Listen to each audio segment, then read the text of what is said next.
Welcome to the County Fair, guys. We are preparing our first place loaf of County Fair bread today, courtesy of Beard on Bread.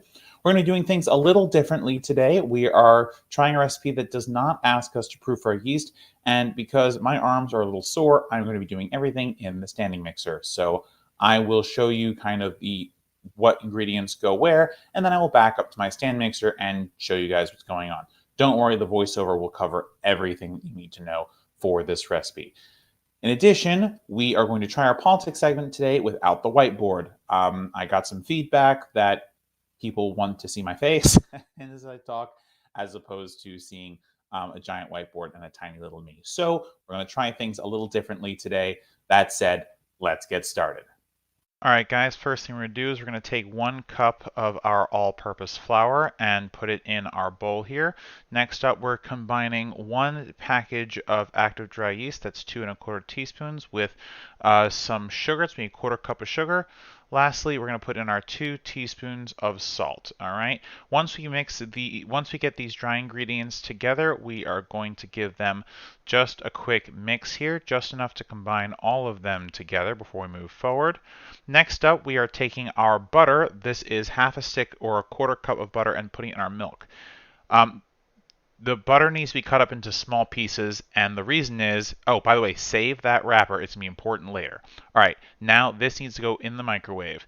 All right, now that it's warmed, the butter hasn't necessarily melted, but that's okay. It will get combined as things mix up. So we're just pouring the butter and milk mixture into our bowl here. Next up, we have our 2 large eggs that are going in here, and then we're just going to mix this all together until it's kind of one liquidy mass. All right, so because we're using the stand mixer, I am putting my stand mixer in here, and we are going to slowly add and incorporate the remainder of our ingredients. Okay, so if you're doing this on a board or in a bowl, you're just slowly add the other 4 cups to 4.5 cups of flour into the bowl, slowly and surely making sure that all of the flour combines to your dough before you add any more, okay? And then we're just going to keep kneading this for a couple minutes until we have a dough that is tacky but not sticky and passes the window pane test. So you're going to see that I'm going to need to stop this dough and check it, and we're going to actually see it right now, and it rips. So no good on that one. We're going to add some more flour here and just put that in as well. And once it's needed for a little while longer, we are going to check it once more. And we're also probably going to have to add a little bit more flour. But if you're doing this on a board, just remember our usual techniques about kneading and just keep kneading until it's the right consistency. Add flour as needed. It's going to look like that fails again, and I'll just add a bit more flour here. By the way, at this point, I've added about 4.5 cups of flour to our 1 cup, so 5.5 cups total. All right, so final time. Let us check to see if we have our perfect, and there it is. Window pane test has been passed. We are ready to move on. All right, so we're going to take our dough and just put it out into our board and get it ready for rising. Just get some of that extra dough in there, and we're just going to roll our dough into a nice top ball like we usually do before it rises, just to make sure it gets a nice, good shape. All right, guys, we're getting our glass bowl to raisin. Remember that butter from earlier? We're just going to butter up our bowl and make sure that it is plenty lubricated so that this doesn't stick when it rises. All right, so now in our thing goes, our dough goes, and you're just going to use the last bits of butter on that to just make sure that you lubricate our dough. Flip that a couple of times to get a good lubrication, and then cover up with plastic wrap, just like I'm doing here.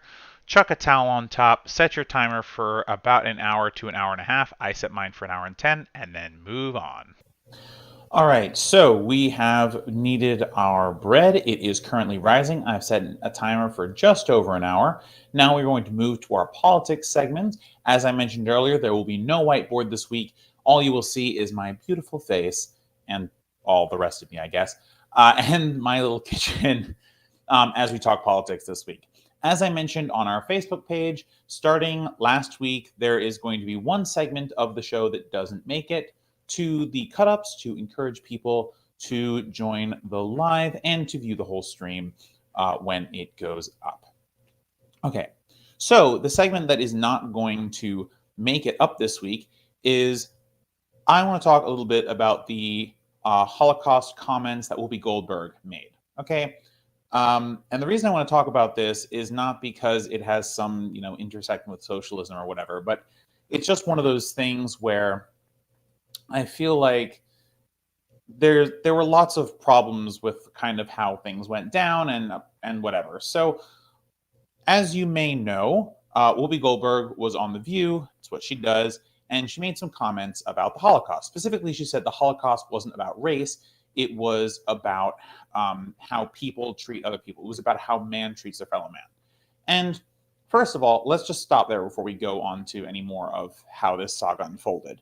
So modern understandings of race are primarily based on skin color. Specifically, they have to do with racial theory that was established in the 15 or 1600s, having to do with supremacy based on skin color. By the way, this concept was not new. There were concepts in ancient India, the Aryans. The Nazis called themselves the Aryan race, but they, in fact, borrowed that concept from peoples who are in what is today called India. And they had this kind of colorist notion of self-importance too, where the lighter your skin color was, the more important you were. So this was borrowed by Europeans from other cultures. This wasn't inherently new. But in the West, it was called racial theory, and it was taught at schools, and it was backed up by things like phrenology, which is the asinine practice of determining someone's intelligence or lack of intelligence by their head shape and size. And you've probably seen jokes about phrenology because they had these sculptures of heads with these little, essentially broken up into puzzle pieces, and each one had a different virtue or value on it. And based on how big your head was in that particular area was how smart or virtuous or whatever you are. The whole thing was a giant mess. Human heads are almost universally the same size and shape with very little variation. Okay. But this was used as the basis for modern day racism and bigotry, which is entirely based on skin color. It is often sometimes complemented by facial shape. So, for example, flatter noses with larger nostrils as opposed to pointier noses with smaller nostrils is a common facial feature that people also use to discriminate when color is not available. But anyway, this was not a new idea, but it is what has shaped kind of our modern bigotry and racism and stuff. So starting there, Whoopi Goldberg's comments that the Holocaust wasn't about race does have some merit to it. Now, if we look farther back than the 1500s, we see that race is actually a very complex topic, and different cultures interpreted race as being different things. So, for example, the ancient Romans essentially thought that Romans were a race, and that if you weren't Roman, you are of a different race, oftentimes a subordinate race, unless you were the Greeks, and then you were like kind of on par, but still a little subordinate. But anyway, the Romans thought the Jews as a race, but that's also because they saw the Egyptians and the Berbers and the Gauls and the Britons and the Germanians and all these other groups as other races. So over time, the reason I give this example is because over time, race has fundamentally changed in the way that we think about it. Now, the modern interpretation of race has been around for the last 400 or 500 years, so it's actually quite ingrained in our culture. So when we think about race and racial biases, we oftentimes attribute them to modern understandings of race having to do with skin color and face shape. Okay, so that out of the way, if we look at it from a purely did the Holocaust have to do with modern understandings of race in America? No, it did not. However, there's an interesting piece of context here that I'm not sure a lot of people are talking about.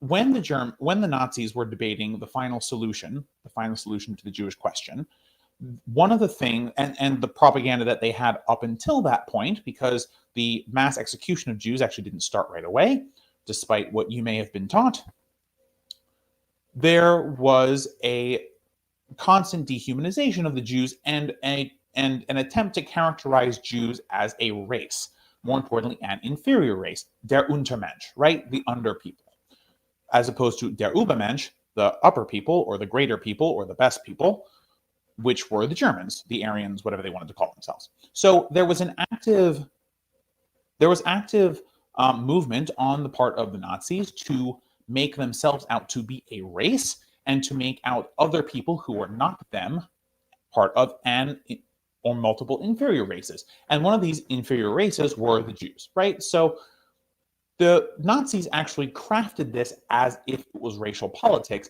They actually weren't relying on the black, white, brown, white dichotomies or trichotomies that we typically think of today. However, they weren't a fan of black people either. So it's not necessarily the case that the Holocaust excluded people who were black and brown. That's not true. If the Nazis found them, they weren't particularly thrilled with them. And unless they could use them, they were fighting with them or killing them, right? But the systemic eradication of people didn't occur to black people as we understand it in the US. During World War II, that was done to Jews. But there was inherently racial angle. Okay, so there's multiple ways that we can talk about this issue, and it's a fascinating issue, and we should have conversations about it. Was the Holocaust about race? Kind of depends, right? If you ask the Nazis, yeah, it was. If you ask, Americans looking back, thinking about race in the way that Americans think about race, no, it wasn't. And that's fine. Both of those opinions are actually perfectly valid. That there is almost nothing wrong with what Whoopi said. Was she uninformed? Yeah, she was. I also believe she identifies as Jewish, so it's a little confusing that kind of didn't pop in her mind or she didn't know, but it doesn't matter, right? Not guilty, in my humble opinion. But she did ruffle a lot of feathers, and, she was essentially informed by other people of the perspective that I gave you, that the Nazis actually did talk about this in racial terms. And then she came back and said she was sorry, but she did double down and say, hey, I meant it in the terms of black-white dichotomy, wasn't about race. And again, she's right about that. It wasn't about that kind of racial dichotomy. It was about a different racial dichotomy. And although she seemed to have been learned a bit, she did apologize for upsetting people, and she was glad for the opportunity to learn a little bit more about the Holocaust, which, by the way, I think is great. If you have someone who's going to be on TV all the time, opining to the masses who then believe them, it's actually really important that we do some level of minor pushback and say, hey, you got this wrong. You could do better if you blanked, right? Which I think is perfectly acceptable. However, after that, she was suspended from The View for 2 weeks, which, there's not really a good way I can put this, was really fucking stupid. They shouldn't have done that. It now makes her look like her apology and this whole process was worth suspending her for, which doesn't make any sense. If we want people to learn from their mistakes and then punish them for not learning, this was not that, right? So it does seem that she actually learned from her mistake and she was willing to apologize, although she was a little arrogant in her apology. But guess what? Lots of people are, okay? Maybe she caught feelings. Who knows? Who cares?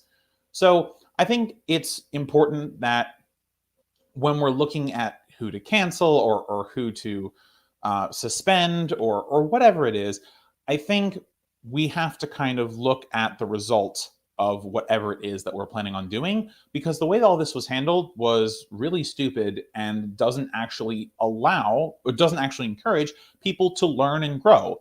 What should happen is you should make a mistake. The mistake that you make should be pushed back upon. You should then learn from the mistake, apologize to the people you hurt, and move on. And we almost got there, guys. We were so close. We literally got all the way up to step 3. And then I don't know who owns The View. Whoever owns The View was like, no, we don't want to move on from this. And then suspended her. And it's like, you're sending the wrong message here. And I genuinely do not know what they hope to achieve by suspending her for 2 weeks. It's not going to hurt The View at all, probably. I mean, someone will sub in or no one will sub in. They'll just have 4-person conversations for 2 weeks. It literally doesn't change anything except for you remove Whoopi's voice from the airwaves for 2 weeks, which I'm assuming she's on salary. My guess is it doesn't affect her, and it doesn't really affect anyone. It was so stupid. Why did you ban Whoopi? Don't do it. I'm not a huge fan of her. I don't agree with almost anything she says on politics, but banning her was dumb and stupid and shouldn't have happened. So anyway, one last angle of this. I saw this tweet, and I just had to share it. I forget who I forget who was the author of the tweet, so I apologize that I can't cite you. I shared it on my personal Facebook page. Essentially said, no Jews asked for Whoopi to be suspended, but you know who the people who don't like Jews are going to blame for Whoopi's being like suspended? Yeah, they're gonna blame the Jews. All right, they're gonna, for the people who think that Jews run everything, which we don't, they are going to think that this was done by the Jews, right? You're just reinforcing the worst possible stereotypes of this. So anyway, this was handled incredibly poorly. It shouldn't have been handled this way. And quite frankly, this will all be kind of done with in 2 weeks anyway. The reason I'm talking about it is it was important for me to get my thoughts out on the matter. But honestly, the whole thing was a train wreck. So what are you going to do?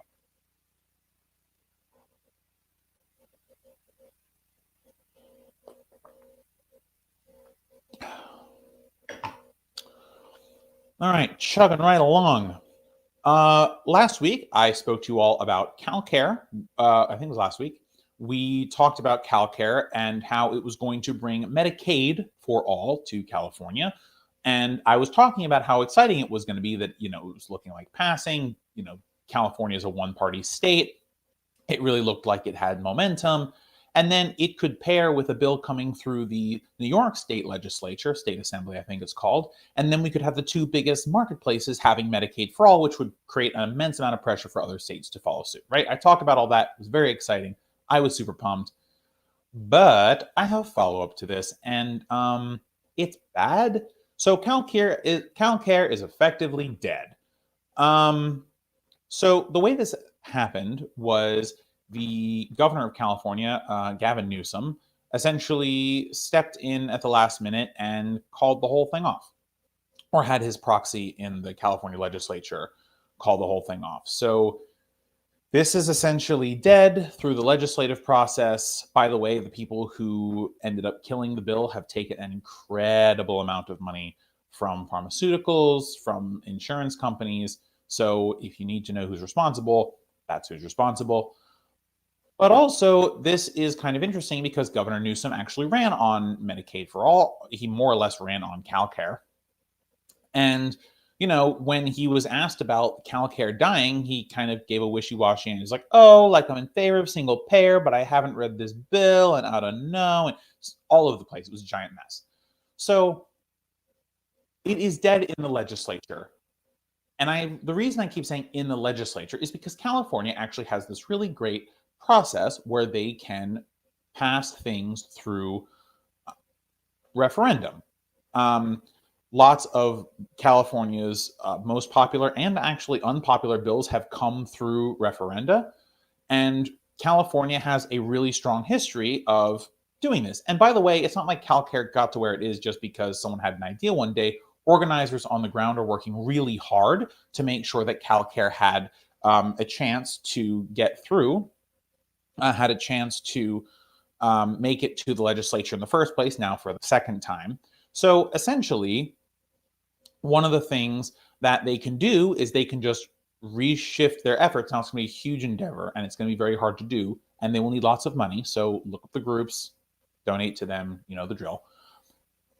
But they can just try and pass it through a referendum. And this actually brings up an even more interesting point about California's referendum process, is that California has a habit of things dying in the legislature, then going to referendum, and then right as the referendum looks like it might make it to the ballot or pass, the legislature sweeps in to pass the law instead. Now, mind you, they pass a version that they like better, so oftentimes they take a good thing and make it slightly worse, but it will be very interesting to see if that happens here. So we have a recent example. The California Privacy Rights Act was one of these that was essentially going to come up for a referendum vote. And right before they filed and had enough signatures to get it on the ballot, the legislature passed CPRA in a slightly altered form and made the whole point moot. So interesting, right? So there's still a chance that CalCare passes, but it's not going to happen anytime soon, I'm afraid, because essentially now we're in this very long timeline where we have to wait for the California organizers to get enough petitions on a ballot. And then, of course, we have to have an election, either a special election or a regularly scheduled election. Luckily, we have one of those in November. Maybe we can take advantage of that. But even so, CalCare is not going to come around for a long time. So I wish the organizers the best of luck. I still am really rooting for CalCare. You should be rooting for CalCare. And also for the New York Health Act. I don't exactly remember where in the legislative process that is right now, but the New York Health Act and CalCare are both two bills that we should be keeping our eyes on like a hawk, because the second they pass and come into effect, we could see a lot of pressure on the federal government and other state governments to pass universal health care programs. So very excited about that. It's unfortunate that we have this setback, which really does suck. And Gavin Newsom is an ass. We should, if you're in California, vote his ass out. He is one of the bums now. He is a liar. He said he was going to be fighting for Medicare for all, or in California's case, Medicaid for all. And he lied, because when the bill came up in front of him, he worked to kill it. So it's time to throw him out and to find an actual progressive, or literally anyone who will actually make CalCare happen, because Californians need it and we all deserve it. What am I doing time? 6 minutes, fuck. I'll have to have that out.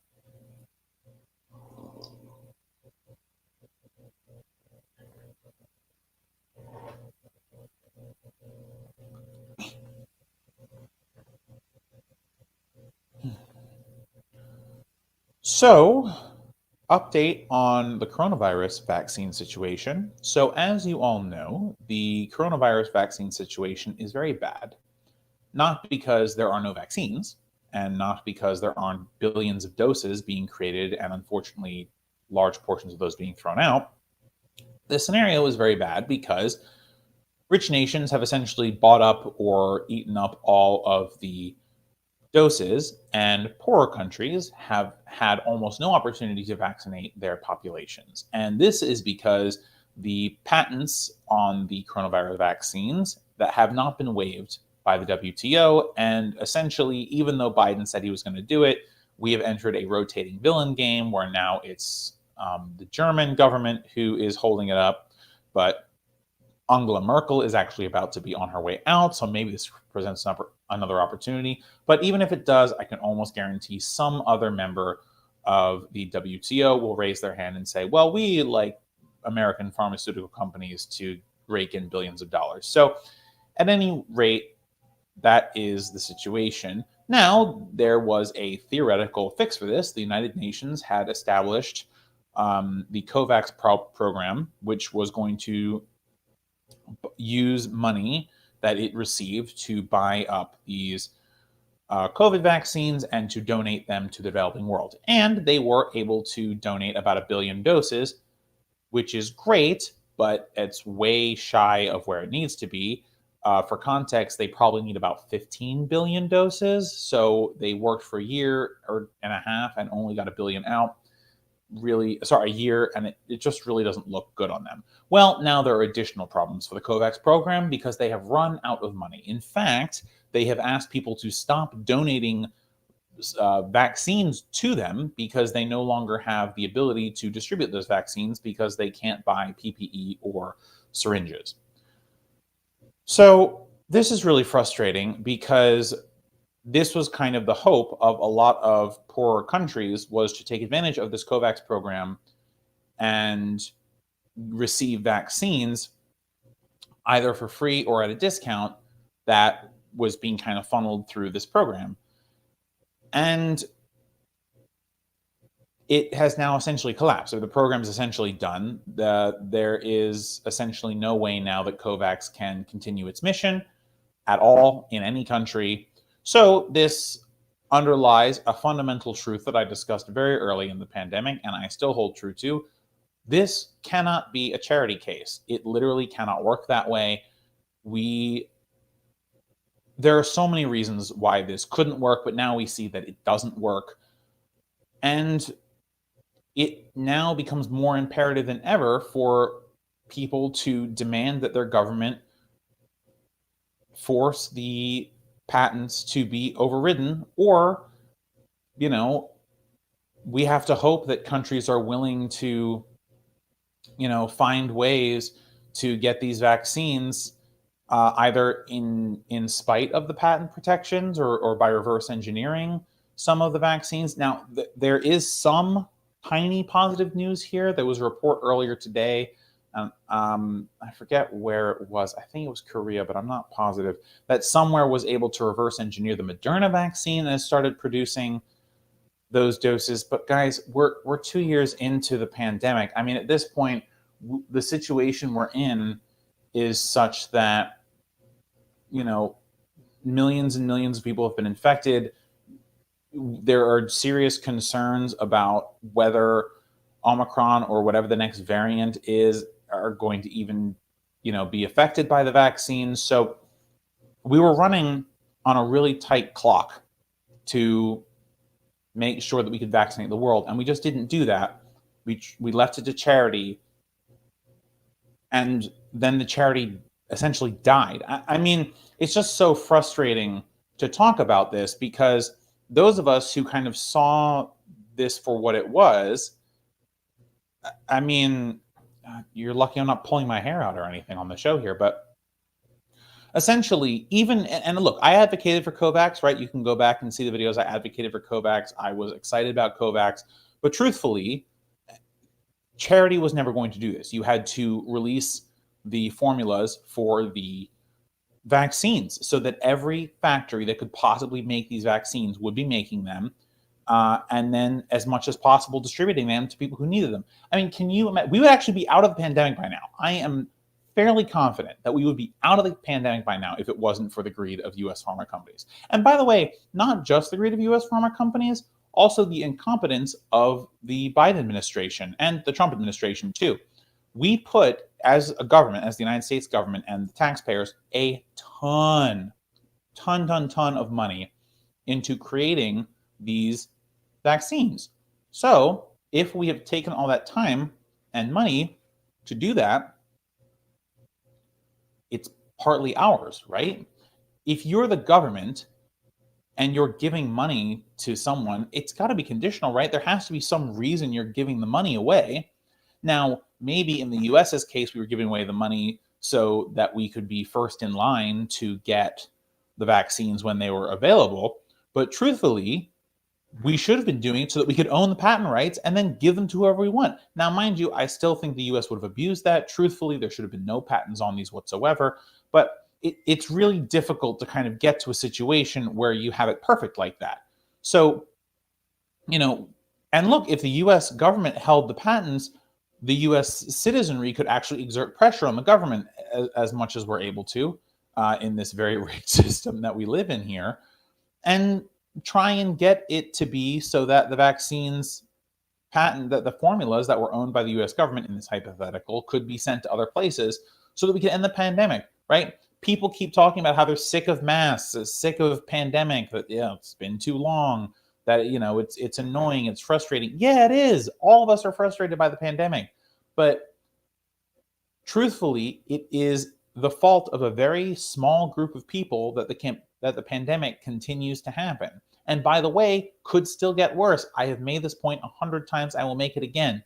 For every time the coronavirus spreads to another human being, or even a new variant to the same human being, there is an opportunity for that virus to mutate again and get an even stronger version of coronavirus that may or may not be immune to the vaccines.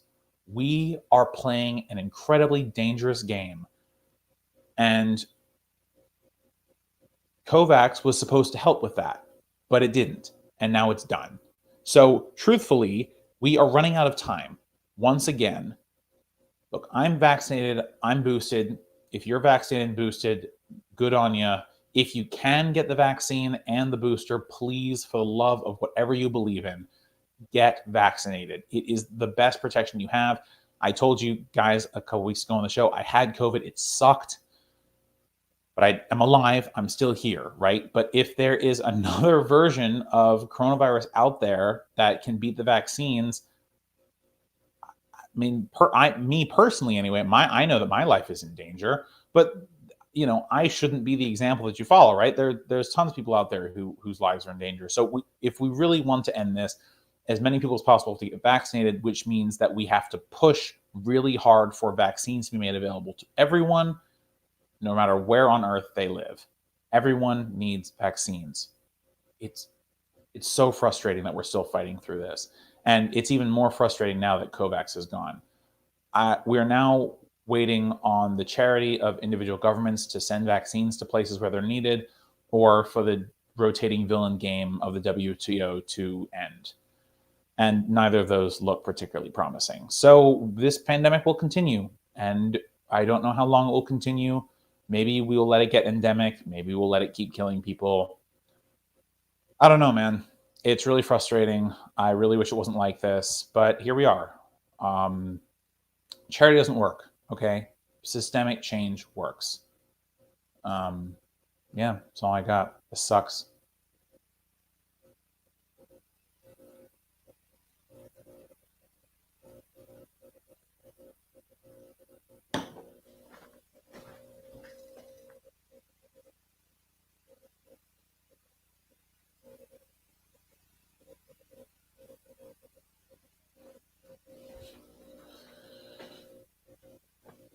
All right, so good news.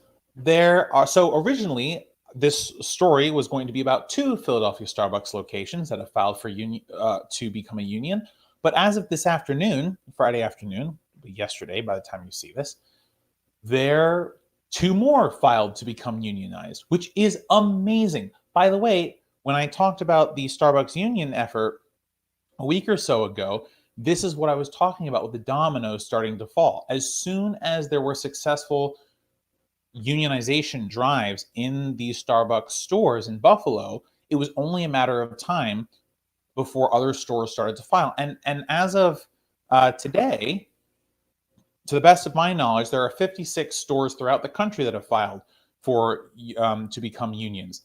I believe they're all looking to go under the independent Starbucks union. But truly amazing. Very excited for this. And we have to make sure that these win, because the more that there are victories, the more pressure there's on Starbucks to actually do right by their workers, the more pressure there is on other Starbucks locations to join a union, to unionize. And the more labor power we can cultivate. And by the way, once you prove that a giant behemoth like Starbucks can be unionized, other dominoes start to fall. So it'll be interesting to see if there are other large chains of workers that start to unionize based on this. It's going to be a slow process, obviously. Union organizing takes a lot of time and effort, and oftentimes this has to be done in secret because companies are not allowed to fire you for organizing a union, but they often have other ways, or they'll pretend that your performance wasn't good. And then it's, if you want to go to court, it's a lot of time and money to spend in court to be reinstituted at a job that paid you minimum wage, right? So, it creates a very difficult situation for the workers to actually get a union. But the more that you show it's possible, the more workers are going to be willing to stick their leg out and try it. So this is very exciting. Whether you like Starbucks or not, please visit the Starbucks locations in Philadelphia or near you that are unionizing. Buy a coffee if you really want to. Put a pro-union name on it, right? What do they even sell at Starbucks? Damn, it's been so long since I've been there. Mocha for "We Love Unions," right? Something like that, right? And tip well, guys. Always, these workers are not doing particularly well financially. We're hoping that as the union process continues, that they will do better financially, obviously. But they actually have to get to the union first in order for that to work. So please support your unionizing workers. This is a very exciting story. Literally, the amount of stores I was going to talk about doubled over the course of today. So really great news. Keep it up, Starbucks workers. We're proud of you, and we wish you the best of luck in your unionization effort.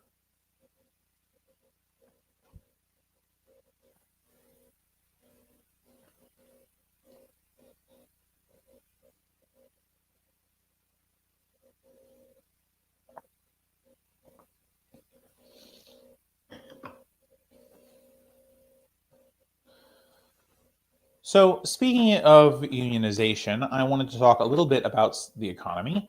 So, you've probably heard from everyone and your grandmother and mainstream media and their grandmother that there's inflation going on. Things are getting more expensive. Now, oftentimes, the media is focusing on things like groceries, but housing is also becoming more expensive. There are lots of products through the consumer space that are becoming more expensive: furniture, groceries, houses, all this other kind of stuff.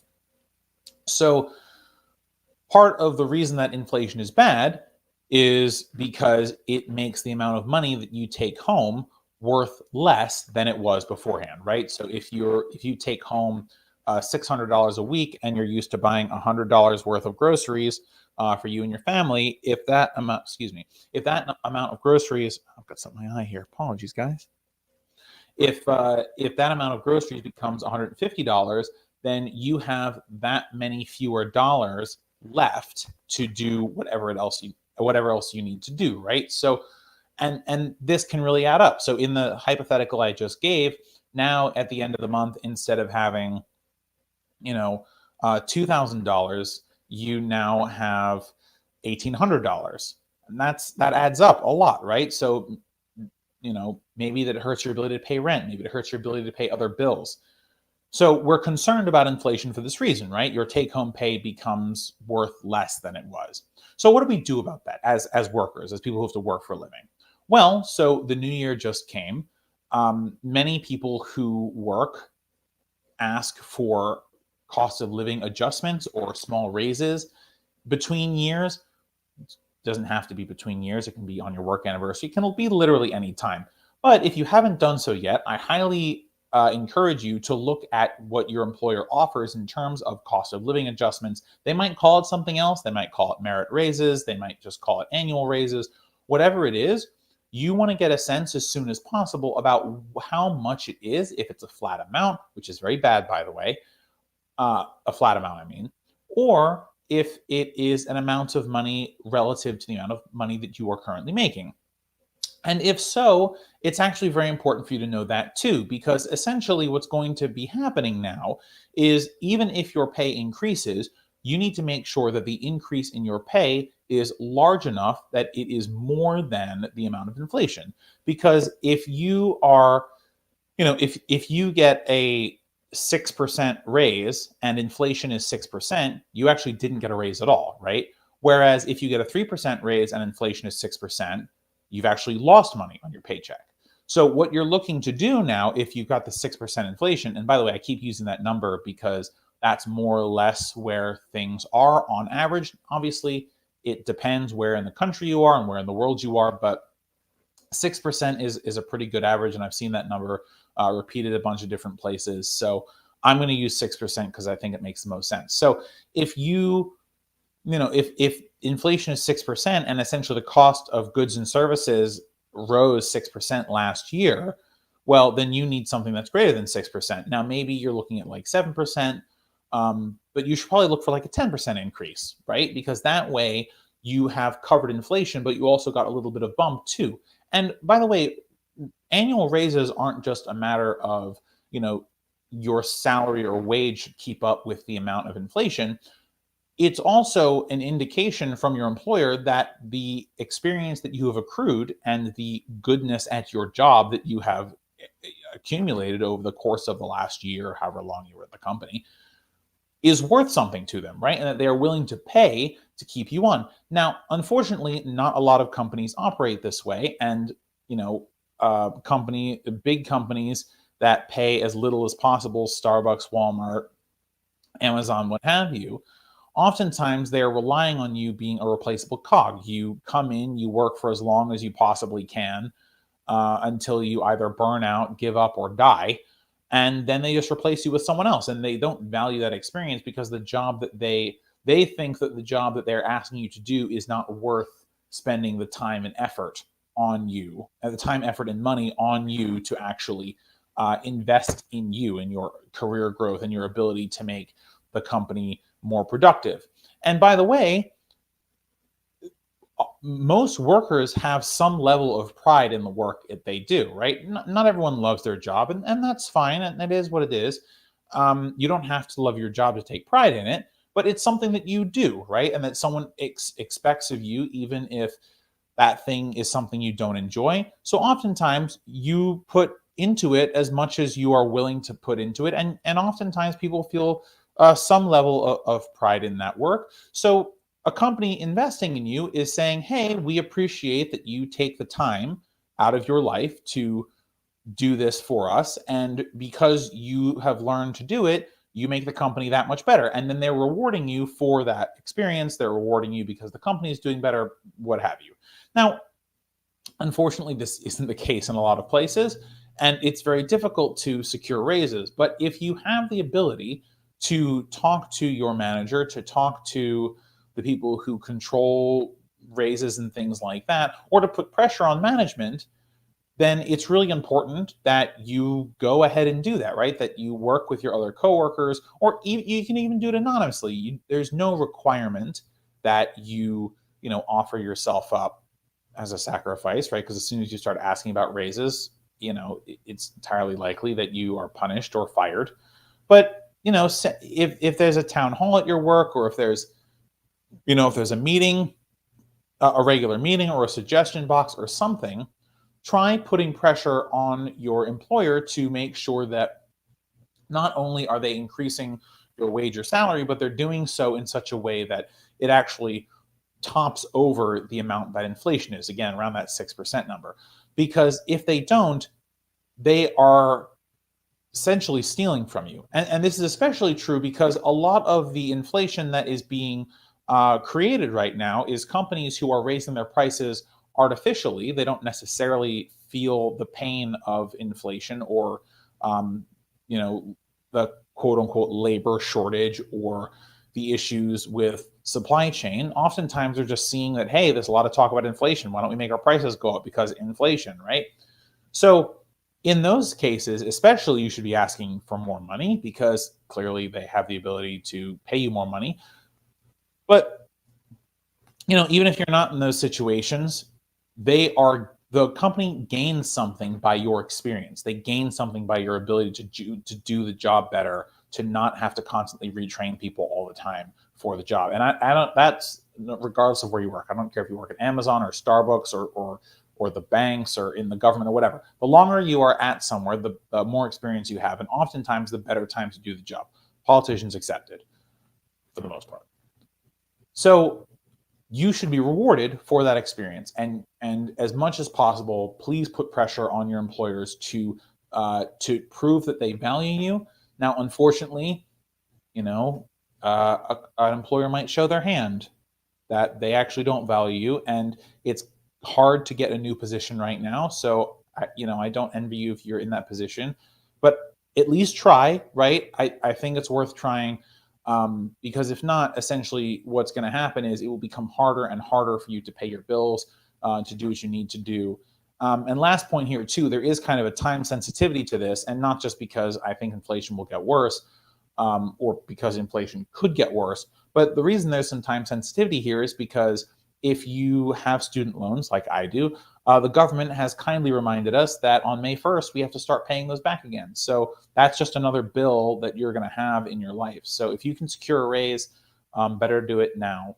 Better do it as soon as you can, because more bills are coming, unfortunately, and not much relief is coming from the government. So unfortunately, as workers, we're kind of on our own, but, you know, advocate for yourself as much as possible. I know it's hard.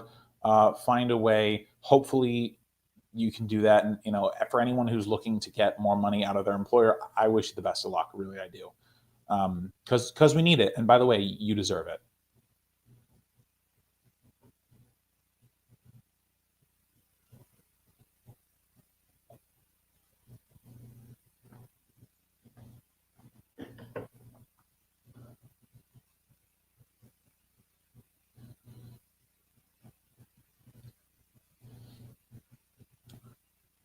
So I want to talk a little bit about a crisis that's going on in Mexico. Recently, So this year, 4 journalists have been killed in Mexico.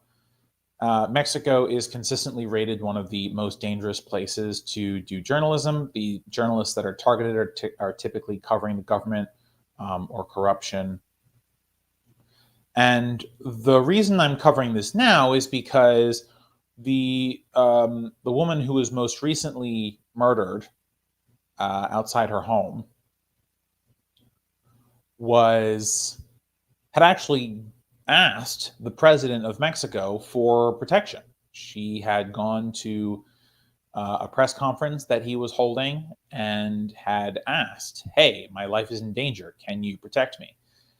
And that protection had actually been given, but the security detail that she had received wasn't actually around when she was killed. And, this is really problematic because the press does a really important job.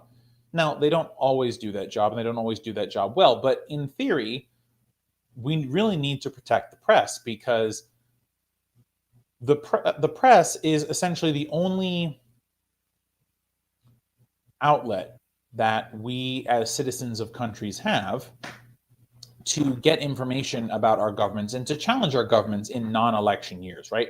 One of the things about democracy that can be frustrating is that, people get in and their terms are X amount of years, right? And oftentimes if someone makes a bad decision or does something that's shitty, it feels like there's a lot of time between shitty thing and your ability to vote them out. And by the way, oftentimes because we're so busy, electorates, as in groups of people who vote other people into office, don't have a particularly long memory. And part of that is by design. Part of it's because the news cycle moves so quickly. A part of it is because we're just all so busy with the rat race of life. But the press is supposed to be there in the stead of the people and challenge the politicians. I mean, their whole job is first of all, is to inform, right? The press should inform and educate the masses. But the secondary function, and perhaps the main function of the press, is to challenge those in power. I think the old saying is, afflict the comfortable and comfort the afflicted. And truthfully, that is what the press is supposed to do. And it's why the press is so important.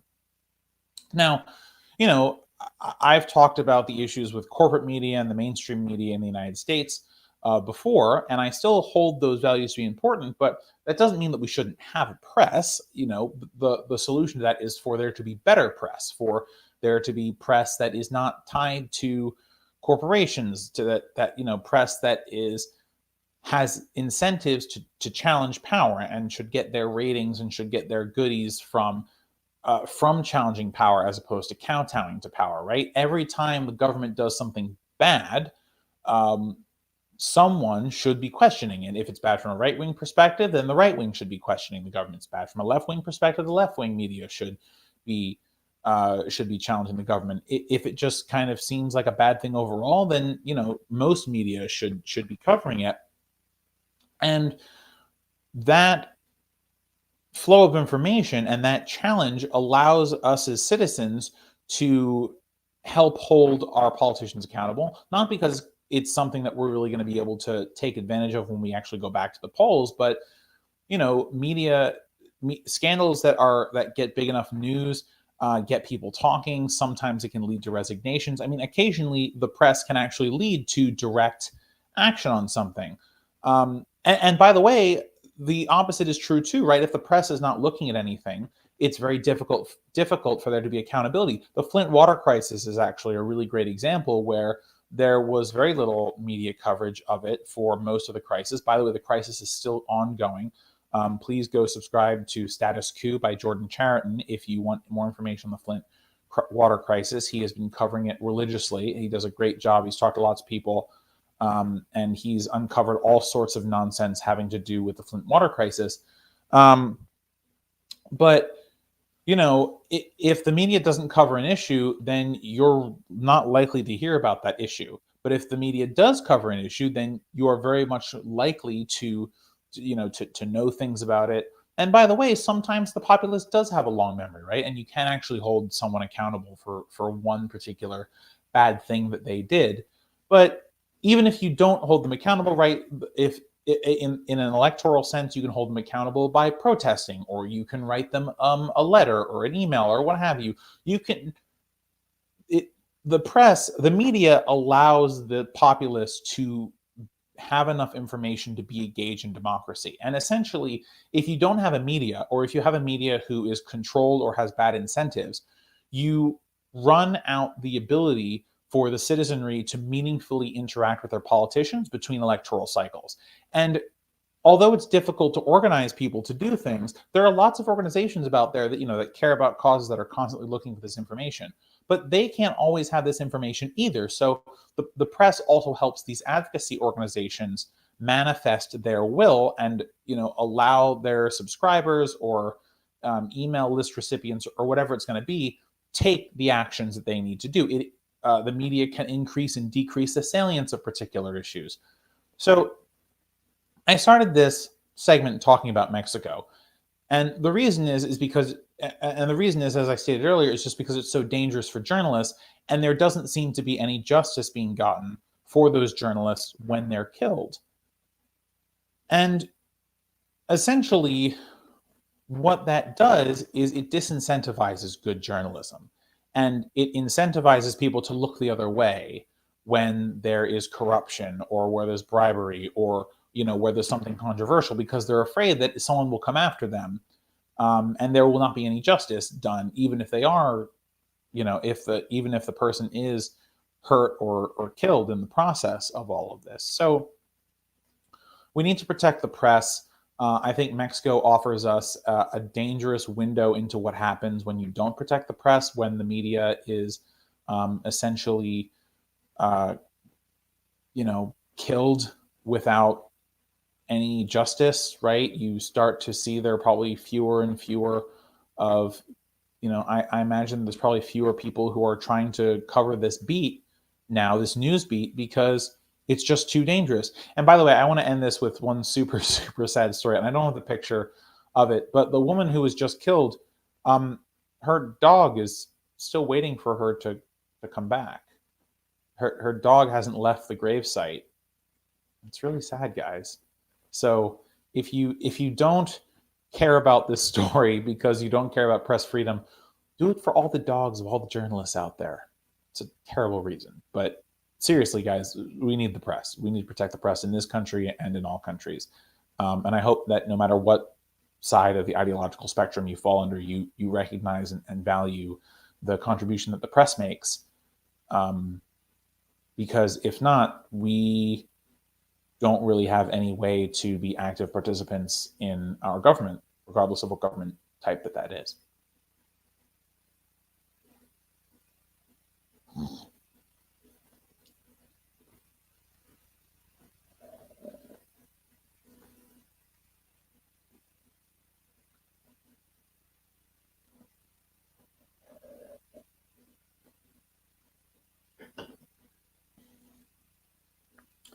So, kind of on a similar vein, I want to talk about Partygate in the UK. So, if you are not in the UK or you haven't heard about this story, essentially what happened was that on multiple occasions, as many as 16, there were parties and celebrations by the United Kingdom Prime Minister's cabinet, himself, all of which occurred during lockdown. And of course, this is problematic because the government was imposing rules on people to not attend gatherings, to stay home, to not visit loved ones.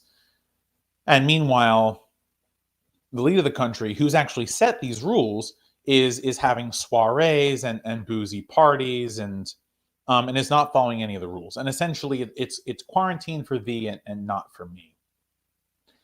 And there's been plenty of reporting on it, so I don't really want to talk about all the details of it. You can find the details, you can find the scandal, why it is that things are taking so long, who's involved. That's not really the point that I wanted to make here. The reason that I wanted to talk about this story was because it gets to political accountability. And I'm kind of doing this story instead of talking about all the coups in West Africa, and maybe I'll talk about that another week. But democracy, and actually many types of government, but especially democracy, is very fragile. And I've mentioned this on the show before. Essentially, there are just too many ways that the population can lose confidence in a democratic system or in particular governments.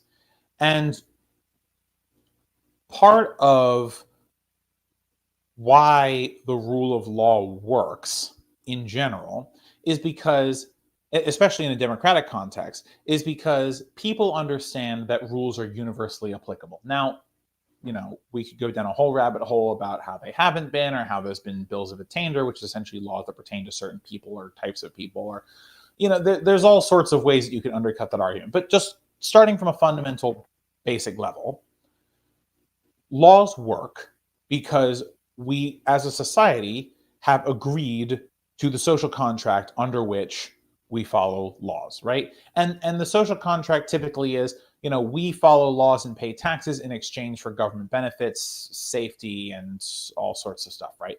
Right. And by the way, lockdown is a form of safety. So in some ways, right, so the rule of lockdown, we agree to that in order to promote public safety. And lots of people in Britain were practicing, actually almost everybody in Britain was practicing quarantine and lockdown behavior. People were missing family gatherings. They were not able to say goodbye to loved ones as they died from coronavirus or from other things. And generally, it's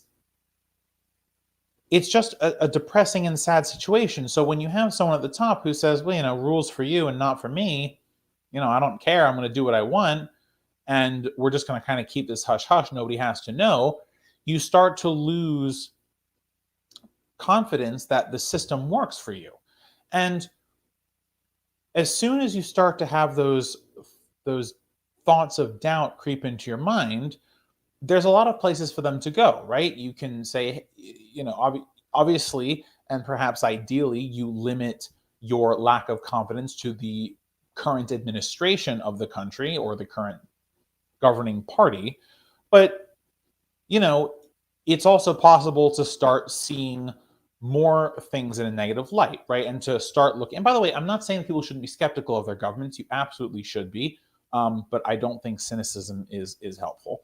But you essentially get to a point where it becomes very easy to become cynical about these things. Oh, well, they put these quarantines in effect, but, and I had to stay at home and not visit as my mom died. By the way, I'm just making that up. My mom is perfectly alive and well and all that good stuff.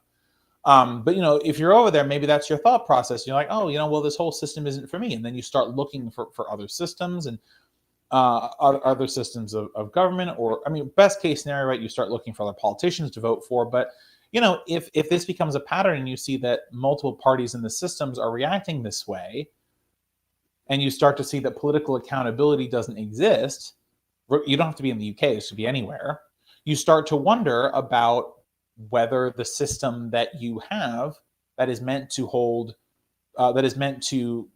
protect and give value to the citizens in exchange for following the laws, if that system is worth it, and especially whether that system of democratic rule is worth it. And by the way, this kind of ties into the coups in West Africa, so I guess we're talking about it now. So, for example, in oh my God, why can't I think of the name of this country right now? Oh, right, in Burkina Faso, where there was just recently a coup, right after the coup happened, people celebrated in the streets. There wasn't protest or anything. So, and the reason that there was a coup in that country was because there had been a democratic process. They had elected in people who promised that they were going to protect the citizens from the terrorist threats. They were going to equip the military with the weapons it needed to fight off the terrorist threats in the area. And they didn't do that, and people lost confidence in the system. And I actually believe this only occurred under one political administration. So this is an example where you can have those doubts creep in, and instead of directing them at a particular administration, you direct them to a form of government, so that when the military took over, people were actually fine with it. There's like, okay, well, the civil government and the democratically elected government, they weren't doing anything for us. So, hey, if the military takes over, it won't be so bad. And this is really dangerous, because once you get the population to agree that democracy isn't the way to go, or to assent to a coup, or some other non-democratic takeover, it's very difficult to get back to democracy, partially because the people who are at the top are not going to want to relinquish power, and they have shut down the only mechanisms available for the transfer of power, right? So you then are stuck in a situation where the governed have almost no say in what the government does, and who it consists of, and then you just kind of have to hope and pray that they do what you want them to do. So to go back to Boris Johnson and the UK, if you set rules, if you make promises, if you declare that certain things are being done for the good and welfare, for the safety of the country, you have to participate full throttledly, wholeheartedly in this endeavor, because if it's a do as I say, not as I do system, people are going to decide that system is no good. And once you get rid of that system, it's almost impossible to go back. Now, British democracy is pretty solid. I doubt it's really going anywhere. But, I thought the same thing about American democracy. And 2 years ago, the former president attempted to steal an election by substituting illegal electors. So these things can happen very quickly. And if you look at the ways that democracies die, they don't often die over long periods of time. The death of democracy is actually quite quick. It's the establishment of democracy, the establishment of government types that allow people to have participation in their government, that takes so long to build up that trust, to build up that accountability in the system. So one of the best ways that we can protect democracy and all participatory forms of government is to hold our leaders accountable, whether internally or externally. Because the more that you hold your leadership accountable, the more likely it is that people will see the system as being fair and just and not needing to be changed. So whether it's Britain or Burkina Faso, we need to strive towards participatory government as much as possible. It's just the fairest system to the citizenry of any given country. But also, and more importantly, once we have those systems, or regardless of what system we have, in order for that system to continue to exist, for people to continue to buy into it, there has to be political accountability. And whether you do that through mass media, or whether you do it through protests, or the ballot box, or you throw out the prime minister, or whatever it is, if there is no accountability for the misdeeds of political leaders, and it becomes a pattern where that is the case, you will eventually find that the system that you've grown accustomed to is no longer a viable system of government. So this is just kind of a warning. I know this story went all over the place, but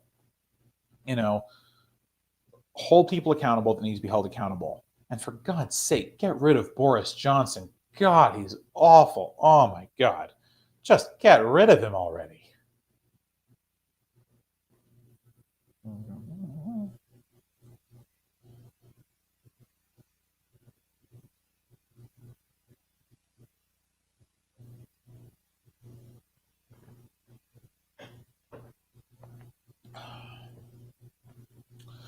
So the last thing I want to talk about is probably a story that's not on most of your radar, unless you live in Bosnia Herzegovina.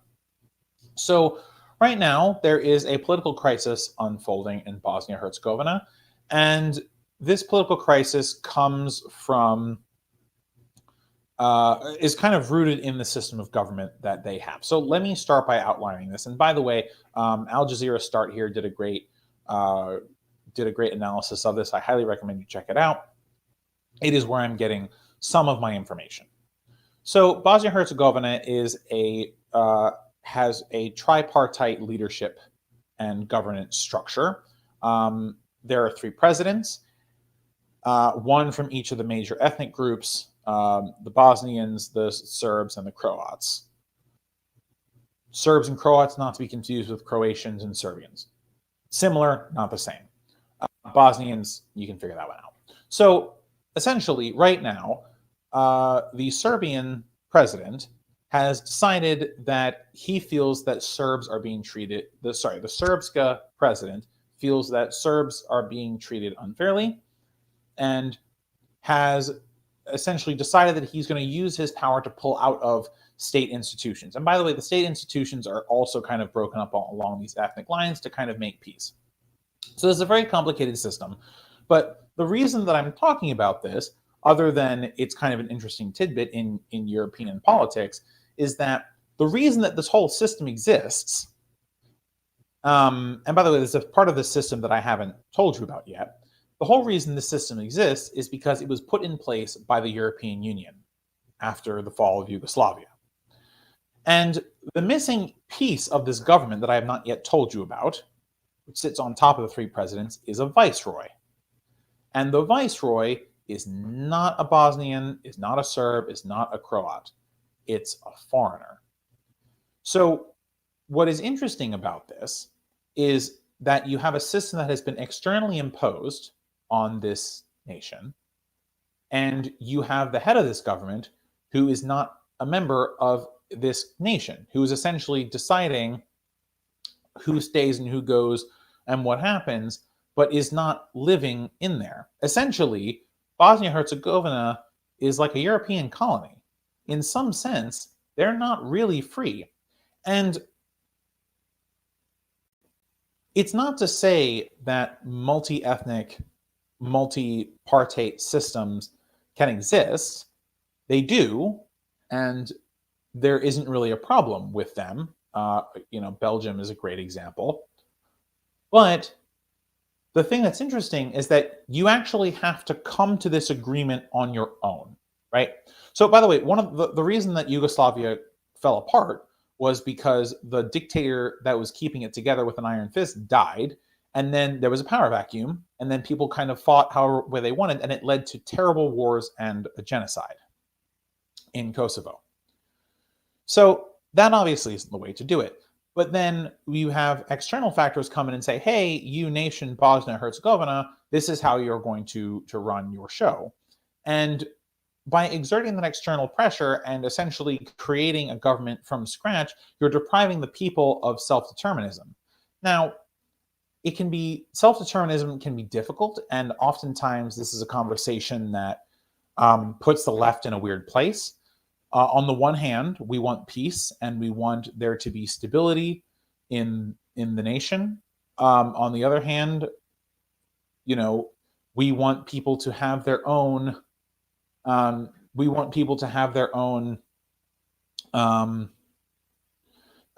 Institutions and states and things if they want them to have. Now these aren't particularly economic things, so there's class issues involved too, but we're not really going to get to them. Right now, we're just kind of talking about as a policy directive, does it make sense for these external bodies to create a government of people who don't necessarily want to live together? And I think what we're starting to see with Bosnia-Herzegovina is no. And by the way, we have seen this in the past. We just haven't seen this in Europe in a long time. So if you look at Africa, a lot of post-colonial states have had civil wars, revolutions, violent conflict, and sometimes genocide, because these nations were essentially scrapped together without allowing the groups of people who live within their modern borders to come to mutual understandings and agreements about who lives who's a part of what group, and what have you. Europe had the opportunity to do this, and thus the various tribes that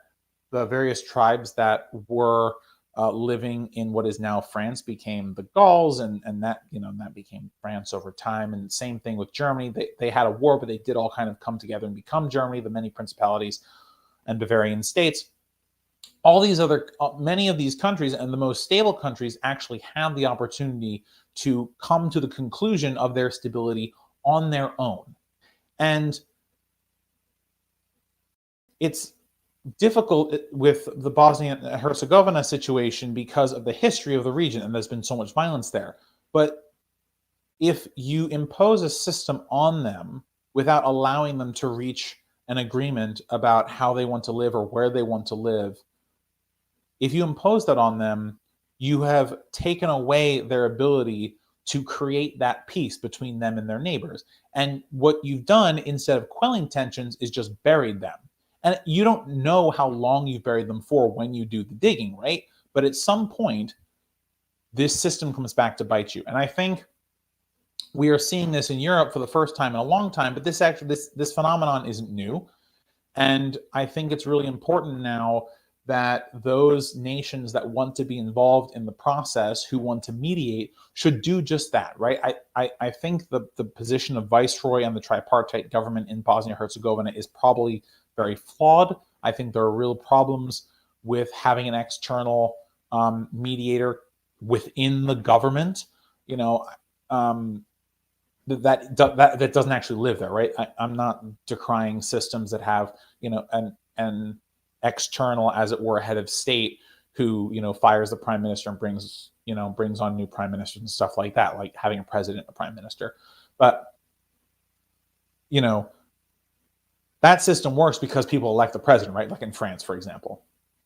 But if you have this system where distinct groups of people don't get the opportunity to decide for themselves, you know, what system that they're going to meld with. By the way, this is like the other stories we covered today, right? It's all about political accountability. It's about self-determinism. It's about doubts in the system. If the system doesn't work for you, you start to question the system. If the system is consistent in not working for you, you seek ways to get rid of the system. And I think what's happening now is the Serb president is now looking for ways to game or get rid of the system because of grievances that he perceives. And no amount of external mediation is going to change that. Now, obviously, there should be external mediation to the point of peace, but as long as you can stop people from killing each other, that external mediation needs to take a step back and allow for people to vent their frustrations, to be angry with each other, to disagree, because when you do that, you allow for peaceful situations to arise naturally, and you actually build lasting peace. You build a situation where people are more likely to be peaceful for longer because they then don't have this suppressed anger and this suppressed frustration because of a deal that was made that they didn't have any part of. And it's not to say that that there aren't issues in countries that kind of got the opportunity to do this, but they are less violent and there are fewer of them. And I think that's great evidence to the point I'm making here. And we are back, and look at that rise. All right, guys, we're going to plop this out onto our board. That was such a satisfying plop, wasn't it? All right, so we're just going to shape this down a little bit, get a little bit of the air out so we're not working with too much air in the bread. Don't worry, it will rise again later. And we're going to weigh it. Mine weighed 50 ounces, 0.9. And we're just going to, again, put that in a taut ball before we cut it.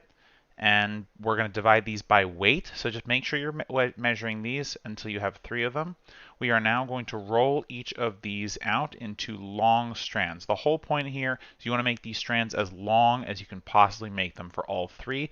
The reason is because we're making a wreath, or I'm making a wreath with mine, and because of the shape of a wreath, you really need a long strand. So I'm trying to lengthen mine as much as possible. All right, so there's the first one. Just keep going until you have 3 and then combine them. We're just making sure they stayed long, and then we are going to end up pinching the one side of them like so. Just pinch the corners there. And then we are going to carefully and as tightly as possible rolling out the ends each time to make sure we get the longest possible braid out of this. I almost said challah. And again, just rolling things out so it's nice and long. And now we are going to try and form our wreath. And it's circular, not as big or as long as I wanted it to be, but that's okay. We're just going to pinch those ends together, and now we're going to try and make our bow. Because we've got a wreath, we need a bow, because we won first place, of course. So we're just rolling out one little tiny piece of dough that I picked off, and re-rolling because I broke it, and now we're going to make our little ribbon. I did just kind of an overhand with one extra loop in it to make our little ribbon, and we're going to just place that on the smallest part of our wreath. Ta-da! It looks good, right? All right, so we're going to first place even, and we are going to put our plastic wrap back on here with a towel on top. We're going to let this sit for another hour and a half. All right, let this bulge up nice and big, and then you are going to put it in a preheated 375-degree oven right after you paint on our egg white and put on some sesame seeds, make it nice and delicious. You're going to sit it in the oven for about 35 to 40 minutes. I highly recommend turning it about halfway through, and then let it cool on a rack and it'll be done. All right, guys, that's it for this week. I'll see you next time. Thanks for watching this video, guys. If you liked it, throw a like on it, share with your friends, and subscribe for more of our content. You can also find all of our videos and clips on youtube.com. Just search Let Them Eat Bread and you'll find all of our content. Alright guys, see you next time. Bye for now.